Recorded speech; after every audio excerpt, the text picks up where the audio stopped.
Hello everyone, welcome to AWS Config. This is our agenda. We'll see some AWS Config concepts, then we'll see how it works, followed by config rules and demo. AWS Config enables us to assess, audit, and evaluate the configurations of AWS resources. Config continuously monitors and records AWS resource configurations, using which we can automate the process of evaluation of recorded configurations against desired configurations.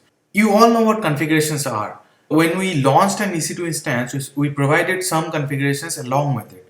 So we provided the instance type, we provided the root device volume, we provided the security group, we provided the tag. All those were configurations. Using AWS config, you can audit all those configurations. And you can say that, suppose if you launch an EC2 instance, the instance type should always be m4.large. You cannot launch an EC2 instance if you do not select the instance type as m4.large. If you launch, then AWS config will run the rules against it. So m4.large is your desired configuration. And when you launch EC2 instances, AWS config will check whether the desired configuration is matching or not. If not, it will raise a flag. AWS config provides detailed view of configuration of AWS resources in an account. We know what resources are. EC2 is a resource, EBS volume is a resource, S3 bucket is another type of resource, DynamoDB table is a resource, RDS-DB instance is a resource. So what is configuration? Configuration is the setting how an AWS resource has been provisioned. For example, what rules have been set in security groups, what routing policies have been used in Route 53, etc. AWS config also shows relations between multiple AWS resources. For example, an EBS volume cannot exist alone. It has to be attached to an EC2 instance. Similarly, a network ACL should not exist without at least one subnet. I mean, it can, but it should not. AWS config shows all such relations among AWS resources in an account. It can also take snapshot of configurations which can be saved for later reference. Snapshot is nothing but a backup, a manual backup. So when you take snapshot, it will store the current configuration of all AWS resources. It can also be used to send notification to administrators if any of the configurations of any AWS resources are modified. Let's look at some AWS config jargons. First of all, we have config rules, which represents the desired configuration of any AWS resources. Predefined rules are provided by AWS, and we can create customizable rules also as per our requirement. Let's say we set up a rule that all EBS volumes in my account should be encrypted. If while creating the EBS volume I do not encrypt that, then a non-compliant flag would be raised. AWS resources are those things which you can create, modify, delete. Basically all those things which you can provision. As I said, EBS volumes, S3 buckets, Route 53, record sets, etc. Configuration item is the view of attributes of various AWS resources. A CI can include current configuration, metadata, attributes, relationships of all AWS resources. AWS config creates a configuration item whenever it detects a change to a resource type that it is recording. For example, suppose AWS config is recording S3 buckets. Whenever a bucket is created, updated, or deleted, AWS config will create a CI for all those. Configuration history is the history of configuration items for a given AWS resource over a period of time. It can help and identify when that resource was created, when that resource was last modified, what was the modification. Then you have configuration recorder, which stores the configurations of the supported AWS resources in an account. Now the configurations are saved as CIs or configuration items. By default, configuration recorder records all supported resources in the region where AWS config is running. Customized recorder can be created that records only the specified type of resources. Snapshot, as I said, is actually the image of all configuration items at the point when the snapshot is taken. So configuration snapshot is a backup of CIs of all the AWS resources in an account. Then we have configuration stream, which is an automatically updated list of all CIs for the resources that AWS config is recording. Every time a resource is created, modified, or deleted, AWS config creates a CI and adds that to the configuration stream. AWS config creates a map of relationships between AWS resources. As I said, an EBS volume cannot stay alone, it has to be attached to an EC2 resource. So resource relationships maps all those resources which are persisting in an AWS account. So how does it work? AWS config has to be turned on first, then it discovers all AWS resources in an account. And then it generates configuration item for each and every resource in an account. Suppose we have 8 resources here like VPC, EBS, EC2 instances, RDS, IAM, S3, Route 53, SNS. We'll create configuration item for each of these resources. Not only that, whenever configuration of any of these resources are changed, AWS config also generates a CI then. And it maintains historical records of the configuration items of resources from the time configuration recorder is started. Now these CIs are delivered to S3 bucket. Configuration history is delivered every 6 hours. SNS can be used for notification whenever any configuration is changed. And this notification can also be delivered to an SQS queue for other type of processing. Config snapshots are delivered to S3 bucket when this command is run from the CLI. Deliver config snapshot. For further details, you can refer to this link. It mentions all supported resources by AWS config. A little bit more on how does it work. Here's AWS config. It monitors a supported AWS resource. Then this resource is modified. The modification is also tracked by AWS config. It creates configuration items for all these activities and puts them in an S3 bucket. As mentioned earlier, it delivers configuration history file every 6 hours or if deliver config snapshot command is used. Config can take help of SNS to send configuration items to configuration streams.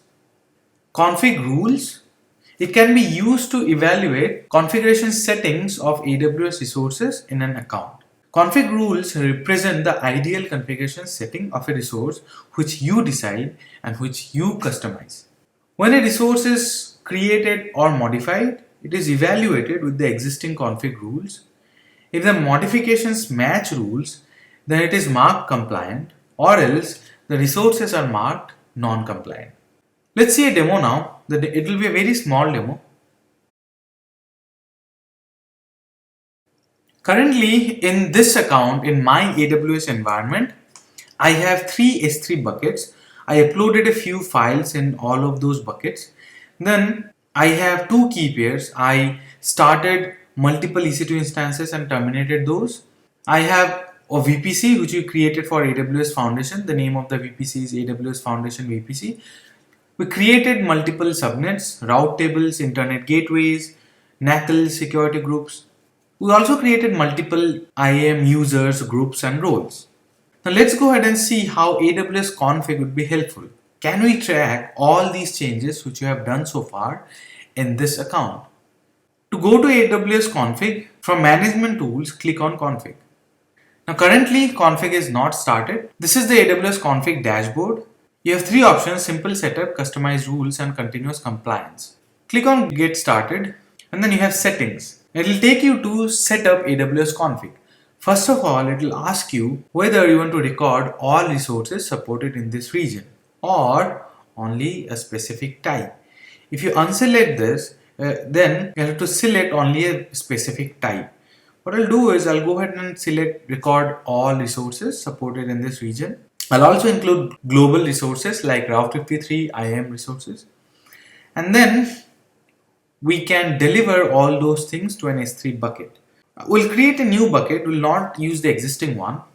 This is the name of the bucket, AWS Foundation config bucket, and under that, under AWS logs and then account ID, config and the region, all these configuration files would be stored. The history files would be sent every 6 hours.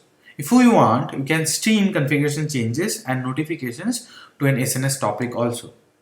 We can select and then we can create a topic. As of now, I'll not use SNS topic. Then we need a role. The role is needed for AWS config to send the files to AWS S3 bucket and also to send notifications to SNS. We'll create a role. This is the default role which will be created by AWS itself. We won't have to do anything. Next is the AWS config rules. Now these are the predefined rules by AWS. We can customize our rules also. Let me go ahead and select a rule. Let's say I want to create a rule wherein I'll mention that whatever EC2 instances we launch, all of them should have an elastic IP address allocated to it. So this is the role for that EIP attached. You can select this one. Also, I'm mentioning one more, that whenever we create any RDS database instance, that RDS DB instance should be a multi-AZ one. You can select multiple predefined rules and you can customize all these rules also. Click on next, review, and then click on confirm. It'll take some time for the rules to be created or for the config to be created. Once it is created, I'll go ahead and launch an EC2 instance. I'll not attach any elastic IP to that EC2 instance. Then I'll create an RDS DB instance with multi-AZ support. So now all my resources are being discovered. Whatever resources I currently have, AWS config is discovering all those resources. It might take some time. Now if you see here, all resources have been discovered. I have 16 subnets, I have 10 security groups, 7 NACLs, 6 route tables, 4 VPCs, 3 internet gateways, 2 RDS DB subnet group, and 1 RDS DB security group. Out of all these resources, I have 2 non-compliant resources. We have 1 non-compliant rule and we have 1 non-compliant resources. How do you see the rules? Go to rules here and then it will tell you what rules we have. Root account MFA enabled. We have not enabled MFA for our root account, so we have one non-compliant resource. The root account which I am using right now is not an MFA enabled. If we enable an MFA there, then this resource would become compliant. Then we have RDS multi-AZ support. I do not have any resources there, and we do not have any elastic IP which is attached or allocated to any EC2 instance. Let me go ahead and create an EIP. So I have allocated one EIP. It will take some time. So I created 2 resources, one elastic IP and one RDS DB instance without multi-AZ support. So earlier the non-compliant rules and non-compliant resources was 1 because root account was not MFA enabled. Now it is showing as 2 because I created an elastic IP. This is the elastic IP which is not attached to any EC2 instances. That's why the config rule is saying that the resource is non-compliant. Then you have resources tab. From the resources tab, we can find out resources based on type, and from there we can find out whether the resources are compliant or not. For example, let's say network ACL and route table. We have not created any network ACL and route table yet. Do a lookup, it will show you all the network ACLs and route tables available. Compliance is blank here because we have not created any rule for network ACL and route table compliance. We have created a rule that whenever we create any RDS instance, that instance should have multi-AZ support. Let me go ahead and create an RDS DB instance. I have created an RDS DB instance, AWS Foundation RDS DB instance, which is not multi-AZ enabled. So do a refresh, now it has become 3. The third resource is RDS multi-AZ support. You can go to resources and select all the resource type which you want to look for. Let's say elastic IP, RDS DB instance. That's it. We have created only 2 rules as of now. You have 2 resources here. One is the elastic IP, another one is the RDS DB instance. Both are non-compliant with one rule. For elastic IP, the rule says that the elastic IP should be attached to running EC2 instances, which it is not. So AWS config has flagged it as non-compliant. Same is the case with RDS. We have created a rule saying that all RDS DB instances should have multi-AZ support. But we created an RDS DB instance which is not multi-AZ. So AWS config has flagged it as non-compliant. How do you manage the recorder? Go to settings. If you see here, currently the recording is on. You can turn it off and you can change from all resources to specific resource types also. You can change the bucket also, S3 bucket as well if you want. You can enable SNS topic. Basically, you can change the configuration of AWS config itself. If you turn it off, your AWS config recording will be shut down. AWS config will not monitor or track any configuration changes. The final thing, how do you create configuration snapshot? That cannot be done from the console. You have to use AWS CLI. I already have access key IDs and secret access keys set up in my personal machine. This is the command deliver config snapshot, and the CLI is AWS config service. Mention the delivery channel name as default, press enter, and the snapshot ID has been created. Now this snapshot has been delivered to the S3 bucket, which we configured while creating our AWS config recording. You can use this command describe delivery channel status to find out whether the snapshot was created and delivered to your S3 bucket or not. The last status of the latest record is showing as success. That means the snapshot has been delivered to the S3 bucket. This is our bucket. So there's a long hierarchy which you have to go through. AWS logs, then my account ID, then config, region, year, month, date, and then config snapshot. So this is the config snapshot. It is zipped and in JSON format. You'll need a JSON parser, or if you can read JSON out of text file, that is also fine.